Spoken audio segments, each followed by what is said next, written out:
New York has issued a flash flood warning for western Essex County in northeastern New Jersey, Union County in northeastern New Jersey, until 5:45 p.m. At 2:51 p.m., Doppler radar indicated a thunderstorm producing heavy rain across the warned area. Doppler radar estimates between 1 and 2 inches of rain has fallen in the last hour. Flash flooding is expected to begin shortly.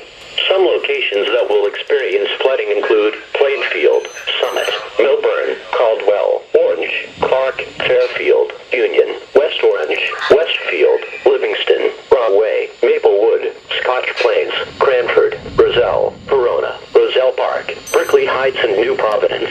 Move to higher ground now. Act quickly to protect your life. Please report flooding to your local law enforcement agency.